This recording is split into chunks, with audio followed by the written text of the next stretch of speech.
हिंदी पत्रकारिता के उद्भव पर जब हम दृष्टि डालें तो साहित्यिक पत्रकारिता का प्रथम चरण भारतेंदु युगीन पत्रकारिता में दिखाई देता है। इस प्रथम उत्थान की पत्र पत्रिकाओं में भाषा और साहित्य की दृष्टि से परिपक्वता का भाव हमें स्पष्ट रूप से उपलब्ध होता है। प्रथम चरण के दौरान अगर हम दृष्टि डालें तो हिंदी की इन पत्रिकाओं में उदंत मार्तंड यह एक महत्वपूर्ण पत्रिका के रूप में हमारे समक्ष आता है।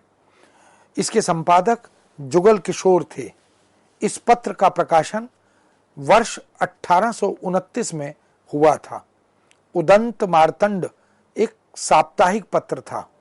यह पत्र कलकत्ता से प्रकाशित होता था। इसके बाद बंगदूत एक दूसरे पत्र की शुरुआत हुई और इसके संपादक राजा राम मोहन राय थे, जो एक समाज सुधारक के रूप में, एक लोकनायक के रूप में हमारे सामने आते हैं। यहाँ पर 1829 ईस्वी में प्रकाशित इस बंगदूत पत्रिका को या साप्ताहिक पत्र को हम देखें तो यह पत्र भी कलकत्ता से ही प्रकाशित होता रहा।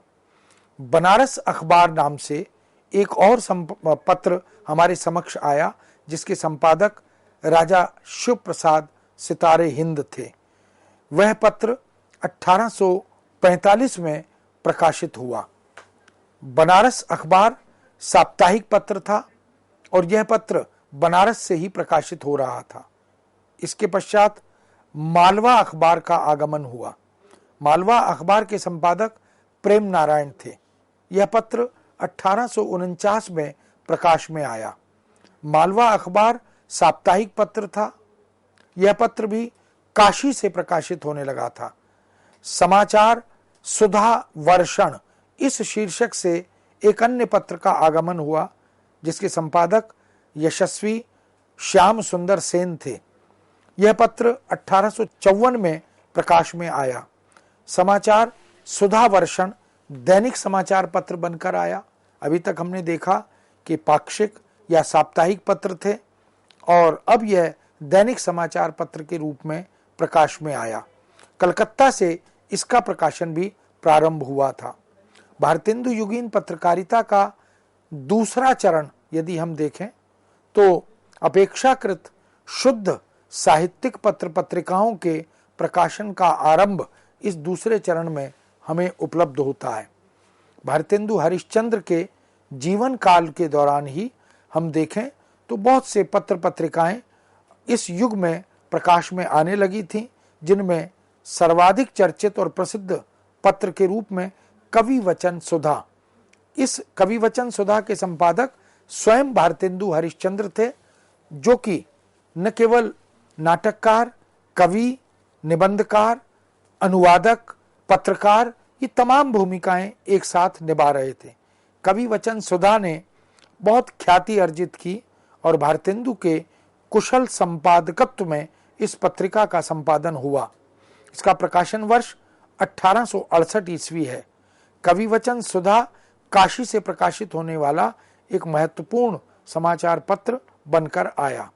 इसके बाद बिहार बंधु यह भी एक महत्वपूर्ण पत्र के रूप में प्रकाश में आया, जिसके संपादक केशव राम भट्ट थे। बिहार बंधु का प्रकाशन 1872 में प्रारंभ हुआ और बिहार बंधु के प्रकाशन को मासिक पत्र के रूप में प्रकाशित किया गया। यह बांकीपुर से प्रकाशित होने वाला पत्र था। इसके पश्चात बाबू हरिश्चंद्र, जो हरिश्चंद्र मैगजीन के नाम से प्रकाश में आने वाली पत्रिका है, उसके संपादक के रूप में भारतेंदु हरिश्चंद्र हमारे सामने फिर से उपस्थित हुए। हरिश्चंद्र मैगजीन 1873 ईस्वी में प्रकाश में आई थी। यह मासिक तौर पर प्रकाशित होने वाली पत्रिका थी। हरिश्चंद्र मैगजीन का प्रकाशन स्थान भी बनारस था। सदादर्श नाम की एक अन्य पत्रिका, जिसका संपादन प्रसिद्ध रचनाकार लाला श्रीनिवास दास ने किया था। यह पत्र 1847 में प्रकाश में आया था। सदादर्श मासिक पत्र था और यह भी काशी से ही प्रकाशित हुआ था। हम देख सकते हैं कि काशी वाराणसी जो है वह भी हिंदी पत्रकारिता के उद्भव में, उसके विकास में महत्वपूर्ण भूमिका निभाता है। कलकत्ता के बाद दूसरा स्थान बनारस ही है, जहां पर पत्रकारिता के क्षेत्र में महत्वपूर्ण कार्य किया गया। हिंदी प्रदीप के संपादक बालकृष्ण भट्ट थे।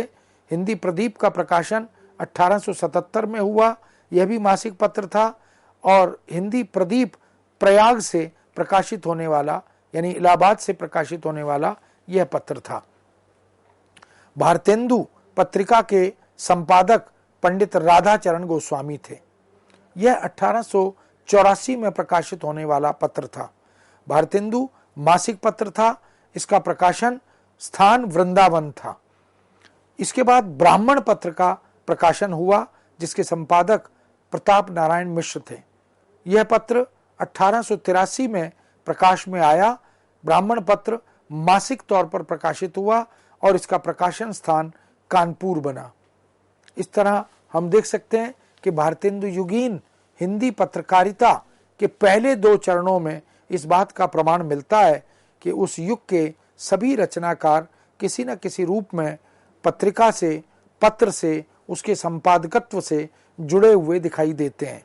उन्होंने पत्र पत्रिकाओं के संपादन के साथ साथ हिंदी लेखकों को पत्रकारिता से जुड़ने की प्रेरणा दी।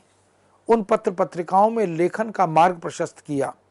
भारतेंदु युग का पत्रकारिता का तीसरा चरण अगर हम देखें तो उसमें भी सशक्त साहित्यिक अनेक पत्र पत्रिकाएं समाज के सम्मुख उजागर हुई, उद्घाटित हुई। इस काल में आरंभिक पत्र पत्रिकाओं ने न केवल समाज, न केवल सामाजिक समस्याएं, सांस्कृतिक बोध आदि को भी प्रखरता से हमारे समक्ष रखा। भाषा और साहित्य को युगीन चेतना के साथ जोड़ा। नवीन दिशा और नई नई स्थितियों को उद्घाटित करने का काम भी इस युग की पत्रिका ने, इस युग के रचनाकारों ने कर दिखाया। भारतेंदु युगीन हिंदी पत्रकारिता के तीसरे चरण में जो पत्र पत्रिकाएं प्रकाश में आईं, उनमें महत्वपूर्ण पत्रिका है नागरी प्रचारणी पत्रिका। नागरी प्रचारणी सभा वाराणसी ने इस पत्रिका का शुभारंभ किया था। इस पत्रिका के प्रथम संपादक वेणी प्रसाद थे।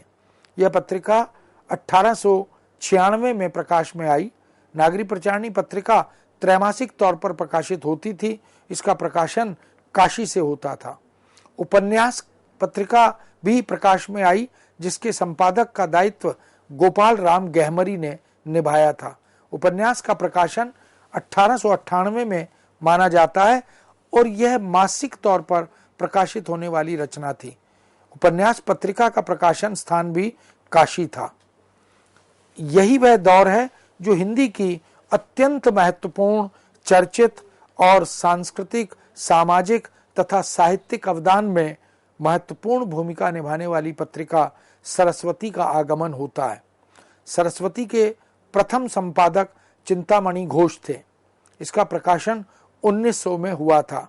बाबू श्याम सुंदर दास और उसके बाद फिर स्वयं महावीर प्रसाद द्विवेदी ने इसके संपादन का दायित्व संभाला था। यह पत्रिका मासिक तौर पर प्रकाशित होती थी। काशी इसके प्रकाशन का मुख्य स्थान था। सुदर्शन पत्र के संपादक देवकी नंदन एवं माधव थे। सुदर्शन का प्रकाशन सन 1900 ईस्वी में हुआ था। इस पत्र का प्रकाशन मासिक तौर पर होता था। सुदर्शन पत्र काशी से प्रकाशित होने वाला चर्चित और महत्वपूर्ण पत्र था। इस तरह भारत में हिंदी पत्रकारिता का उदय सांस्कृतिक संक्रमण काल के मध्य से माना जाता है। सहज, सुलभ, आधुनिक प्रकाशन सुविधाओं से प्रेरित होकर हिंदी पत्रकारिता जगत को आधुनिक वैचारिकी से परिपुष्ट करने की मानवीय महत्वाकांक्षा ने प्रबुद्ध साहित्यिक मनीषियों को पत्रकारिता साहित्य की ओर उन्मुख किया।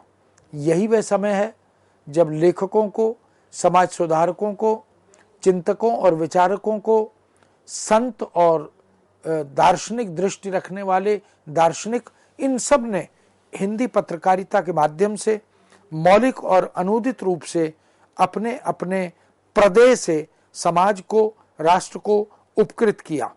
बहुत से वैश्विक स्तर पर उद्घाटित होने वाले वैचारिक मुद्दों को, वैचारिक चिंताओं को और अद्यतन अधुनातन ज्ञान की परंपराओं को हिंदी पत्रकारिता के माध्यम से भारतवासियों के समक्ष पहुंचाने में अपनी रचनात्मक भूमिका निभाई।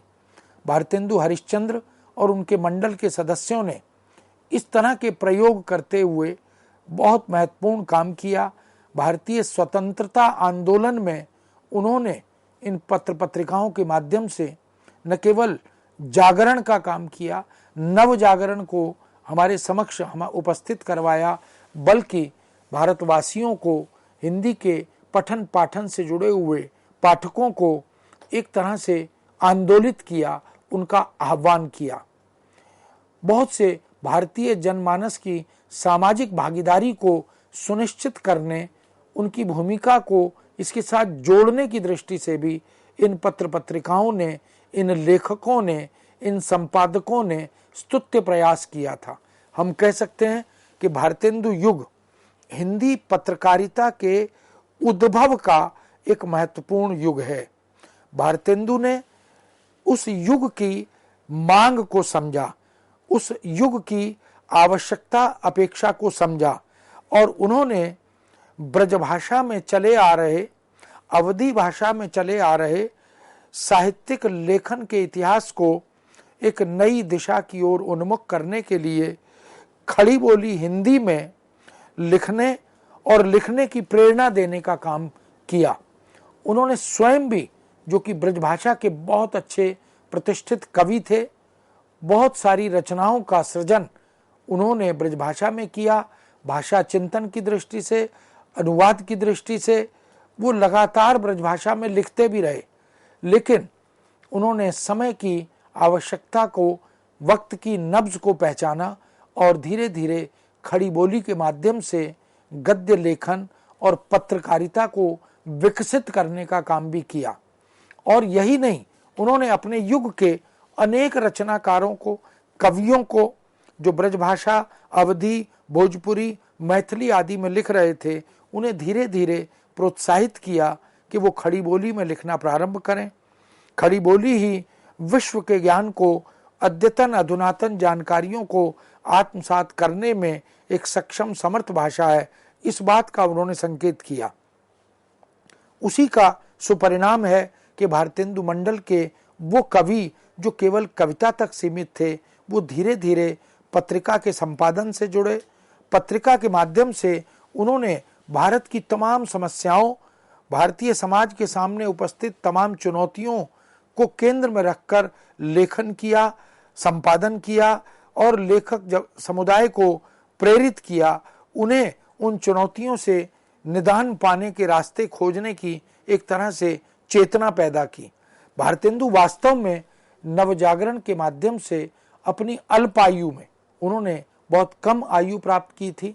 कलकत्ता से उद्दंत मार्तंड जैसी पत्रिकाओं के जो शुभारंभ को हम देखते हैं, उसका सही अर्थों में विकास, उसका सही अर्थों में उन्नयन अगर हम देखना चाहें तो वो भारतेंदु युग की रचनाओं में और उस युग के भारतेंदु के मंडल के कवियों में, उनकी पत्रकारिता में हम उसको देख सकते हैं। एक महत्वपूर्ण बात और कि उस समय भारत आज़ाद नहीं था। आज़ादी का वह बिगुल इस पत्रकारिता के माध्यम से बजाना चाहते थे, इसलिए भारतेंदु मंडल के कवियों ने, उस युग के रचनाकारों ने बहुत सी महत्वाकांक्षाओं को छोड़ पाला और साहित्यिक मनीषियों को पत्रकारिता की इस शक्ति से परिचित कराया।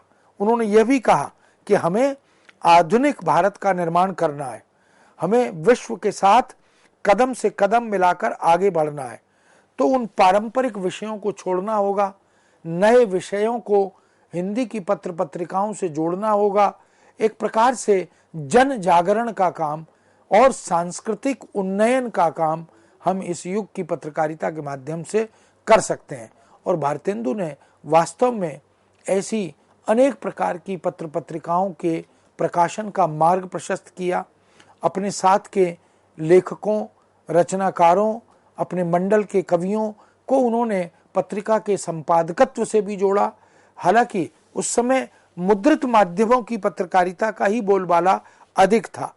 रेडियो टेलीविज़न जैसे यह जो इलेक्ट्रॉनिक माध्यम है यह उस समय उस रूप में नहीं थे, लेकिन धीरे धीरे हम विकसित होते गए। भारतेंदु युग की पत्रकारिता का विकास फिर आगे चलकर द्विवेदी युग में दिखाई दिया। महावीर प्रसाद द्विवेदी ने तो सरस्वती पत्रिका के माध्यम से जो क्रांतिकारी काम हिंदी पत्रकारिता के क्षेत्र में किया वह वास्तव में उल्लेखनीय है, स्तुत्य है। और उसी की प्रेरणा फिर भारतेंदु और द्विवेदी युग के बाद के छायावाद युग में हमें दिखाई देती है। प्रसाद, पंत, निराला, महादेवी आदि कवियों ने भी हिंदी पत्रकारिता के क्षेत्र में पत्रिका के संपादन के माध्यम से महत्वपूर्ण भूमिका निभाई थी। कुल मिलाकर यदि हम उस युग की पत्रिकाओं को विचार करें तो वो पत्रिकाएं प्रथम दृष्टि में हमें साहित्यिक पत्रिकाएं प्रतीत होती हैं, लेकिन साहित्य के उद्घाटन के साथ साथ समालोचना को, पत्रकारिता के तमाम अनुशासनात्मक क्षेत्रों, आयामों और मुद्दों को उन्होंने हमारे सामने उद्घाटित किया। कह सकते हैं कि बहुत से प्रसिद्ध कवि, लेखक, गद्यकार, उपन्यासकार, नाटककार, अनुवादक वो भी पत्रकारिता के इस कार्य को राष्ट्रीय यज्ञ मानकर इसके साथ जुड़ते चले गए। इसीलिए मासिक पत्रिका, पाक्षिक पत्रिका, दैनिक पत्रिका और कुछ पत्रिकाएं जो अनियतकालीन पत्रिकाएं थीं उनका प्रकाशन भी होता चला गया। इस समग्र पत्रकारिता के उद्भव को यदि हम दृष्टि में रखें तो हम कह सकते हैं कि हिंदी पत्रकारिता को अगर उद्भव की दृष्टि से देखें, अगर उसके शुभारंभ की दृष्टि से देखें तो इसका एक सशक्त इतिहास हमारे सामने मौजूद है। और सभी रचनाकारों ने, बहुत सी हिंदी सेवी संस्थाओं ने, बहुत से हिंदी के शुभचिंतकों ने मार्ग प्रशस्त किया और हम सबको हिंदी पत्रकारिता के माध्यम से राष्ट्र की समस्त अद्यतन अधुनातन समस्याओं और चुनौतियों से जोड़ा और उनके निदान का मार्ग प्रशस्त करने के लिए प्रेरित किया। इस दृष्टि से मित्रों हम कह सकते हैं कि इस काल का जो पत्र पत्रिकाओं का आरंभिक समय है वो समाज की दृष्टि से, सामाजिकता की दृष्टि से, सांस्कृतिक उन्नयन और उद्भव की दृष्टि से निश्चित रूप से स्तुत्य है, महत्वपूर्ण है, वंदनीय है, क्योंकि इन सभी लेखकों के सामने पत्रकारिता का कोई शिक्षण प्रशिक्षण नहीं था। इन्होंने अपने सुदीर्घ जीवन अनुभव से, इन्होंने अपने भाषाई बोध से, इन्होंने अपनी सामाजिक चिंतन दृष्टि से हिंदी पत्रकारिता को एक सशक्त उपकरण बनाया, एक सशक्त साधन बनाया जिससे समाज का मार्ग प्रशस्त हो और पत्र पत्रिकाओं की पठनीयता बढ़े, लोकप्रियता बढ़े और एक नई विधा हिंदी जगत के सामने उपस्थित हो। इस तरह हम कह सकते हैं कि हिंदी पत्र पत्रकारिता का जो प्रारंभिक काल है, उसका जो उद्भव काल है, वो वास्तव में आधुनिक युग के प्रारंभिक प्रणेता, जिनको हम भारतेंदु हरिश्चंद्र के नाम से जानते हैं, उन्हीं के युग में अनेक पत्र पत्रिकाओं ने क्रांतिकारी काम कर दिखाया और हम सब उनके इस प्रदेय के प्रति उपकृत हैं, क्योंकि उन्हीं की पत्रकारिता का यह सुपरिणाम है कि आज हिंदी पत्रकारिता अपने शिखर पर, अपने उन्नयन के उत्कर्ष पर दिखाई देती है। अनेक रचनाकारों ने, अनेक पत्रकारों ने पत्रकारिता के माध्यम से अपने भाषा बोध, अपने साहित्यिक बोध का परिचय हमें दिया है, जिसकी चर्चा आगे हम फिर करेंगे। भारतेंदु युग की इस प्रारंभिक हिंदी पत्रकारिता को प्रथम, द्वितीय, तृतीय चरण के माध्यम से हमने आपके सामने रखा। निश्चित रूप से हम आगे के कार्यक्रमों में इसके विस्तार की ओर संकेत करेंगे। आज्ञा दीजिए, इस विषय को यहाँ विराम देते हैं। फिर से नए विषय के साथ आपके समक्ष उपस्थित होंगे। नमस्कार, धन्यवाद।